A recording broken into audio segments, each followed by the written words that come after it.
Are Apple Watch bands actually giving us cancer? Now, it's been reported that Apple's coming under fire for exposing users to cancer. Potentially. The lawsuit surfaced in a recent study on 22 watch bands from various companies around the US, and surprisingly, 15 of them contained the harmful PFAS chemicals.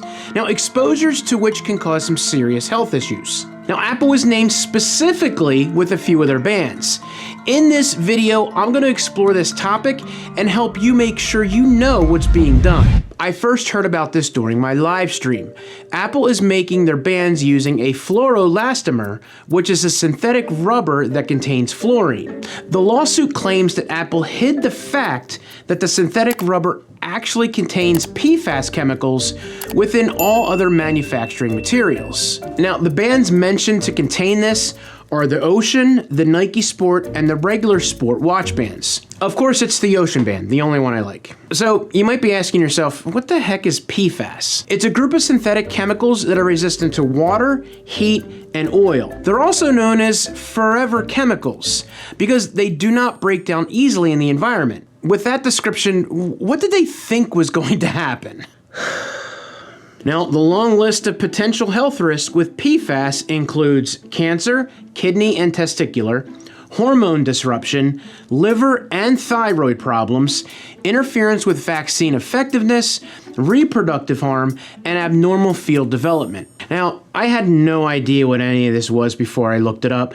Did any of you? What do you think? Go ahead and leave a comment down below and let me know. Of course, Apple aren't the only ones who use these chemicals. PFAS can be found in cleaning products, water-resistant fabrics, non-stick cookware, and personal care products. The other thing that concerns me a little bit is the third-party bands that I've tried that aren't facing these strict guidelines. So needless to say, I'm not going to be using those bands anymore, and I don't think you guys should either. Now that I've finished the fear-mongering portion, I do want to bring you guys back to earth. In a CNET article, Apple claimed that in 2022, they committed to phasing out PFAS from its products.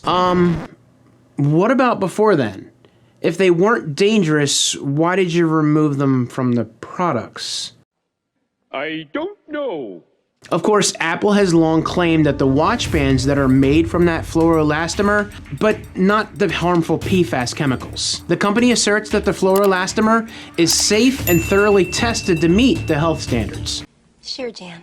Look, depending on who you ask, you're going to hear different opinions. Correlation does not imply causation, right? Just because PFAS is known to contain harmful chemicals doesn't mean that the Apple Watch bands will give you cancer. There hasn't been one reported case of someone dying because of this. However, many people complain that wearing certain kinds of silicone or rubber will give them a rash on their skin. Maybe that's the extent of it, but you could avoid getting seriously sick by just not using something like this, and you would rather err on the side of caution, right? So what can you buy? The simple answer isn't what people are gonna like. Leather, metal, or nylon bands. Of course, many people don't like the look or feel of those materials. They also aren't very comfortable to wear when you're working out, swimming, sleeping, or just working.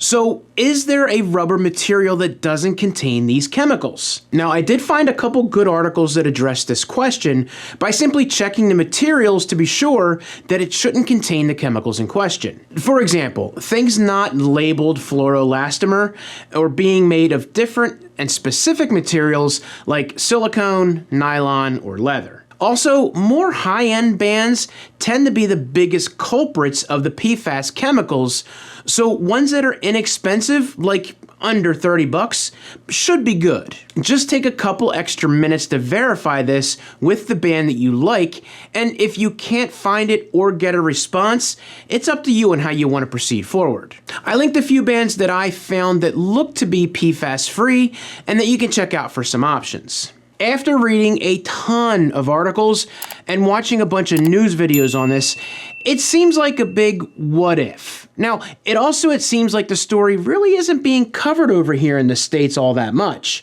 Maybe for a good reason. I just want to let people know that this exists and to be aware enough to make your own decision. What do you guys think? Go ahead and leave a comment down below and let me know. Now, if you want to see something a little more lighthearted, how to maximize your Mac experience, go ahead and check out this video right here.